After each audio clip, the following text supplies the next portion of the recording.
AP government ఎంప్లాయీస్కి సంబంధించి 12th పీఆర్సీపై సీఎస్తో ముగిసిన భేటీ సంచలన ప్రకటన అనే ఒక ఇంపార్టెంట్ అప్డేట్ మనకి ఇప్పుడే రావడం జరిగింది ఫ్రెండ్స్. సో దానికి సంబంధించిన పూర్తి వివరాలు చూద్దాము. వీడియో స్కిప్ చేయదండి. మన ఛానల్ని కొత్తగా చూస్తున్న వారు ఖచ్చితంగా సబ్స్క్రైబ్ చేసుకోవడం వల్ల ఇటువంటి ఇంపార్టెంట్ అప్డేట్స్ పొందవచ్చును. అలాగే మీకు వీడియో నచ్చితే తప్పకుండా లైక్ చేయండి. చాలామంది లైక్ చేయడం మర్చిపోతున్నారు. లైక్ చేయడం వల్ల ఇటువంటి ఇంపార్టెంట్ న్యూస్ మన ప్రభుత్వ ఉద్యోగులు అందరికీ చేరుకుంటుంది. ముఖ్యంగా ప్రతి ప్రభుత్వ ఉద్యోగికి ఒక అదిరిపోయే శుభవార్తను అందిస్తూ సీఎస్ సంచలన ఆదేశాలు జారీ చేయడం జరిగింది. ఇక్కడ చూస్తూ ఉన్నాం. ముఖ్యంగా ఇప్పుడే మనకి భేటీ అయితే ముగిసింది. ప్రభుత్వ ఉద్యోగులకు సంబంధించి 12వ పీఆర్సీకి సంబంధించి కూడా చర్చకు అయితే వచ్చింది. ముఖ్యంగా అతి త్వరలో మనకి కమిషన్కి సంబంధించి నియామకం జరగడం ఇక్కడ చూస్తూ ఉన్నాం.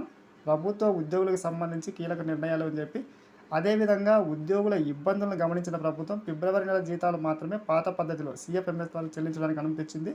ముఖ్యంగా మార్చి నెల జీతాల బిల్లుల్లో మనకి కీలక మార్పులు అయితే రాబోతున్నాయి. ముఖ్యంగా ఈ యొక్క అవుట్సోర్సింగ్ ఉద్యోగులకు మాత్రం మనకి పేరోల్ ద్వారా మనకి అమౌంట్ అయితే చెల్లిస్తామని చెప్పి ఆర్థిక శాఖ సర్క్యులర్ జారీ చేసింది ఫ్రెండ్స్. ఇక్కడ చూస్తూ ఉన్నాం. ప్రభుత్వ ఉద్యోగులకు సంబంధించి ముఖ్యంగా కొత్త నిబంధనలు అయితే అమల్లోకి అయితే రానున్నాయి. ఉద్యోగులకి ఇంటి అద్దెపై మనకి పన్ను మినహాయింపులు మెరుగా ఉన్నాయి ఫ్రెండ్స్. ముఖ్యంగా మనకి హెచ్ఆర్ఏకి సంబంధించి మనకి ఇప్పటి నుంచి కొత్త మార్పులు జరగనున్నాయి. ముఖ్యంగా మనకి అమౌంట్ కూడా పెరగనుంది ఇక్కడ చూస్తూ ఉన్నాం. అదేవిధంగా ఎడ్యుకేషన్ అలవెన్స్పై గతంలో మనకి ₹100 మాత్రమే ప్రభుత్వ ఉద్యోగులకు ఉండేది. ఇప్పుడు దాన్ని ఏకంగా 3000కు పెంచడమే జరిగింది. పన్ను మినహాయింపు గమనించగలరు. ఇటువంటి ఇంపార్టెంట్ అప్డేట్స్ కోసం మన ఛానల్ సబ్స్క్రైబ్ చేసుకుని లైక్ చేయండి. Thanks for watching. Next video.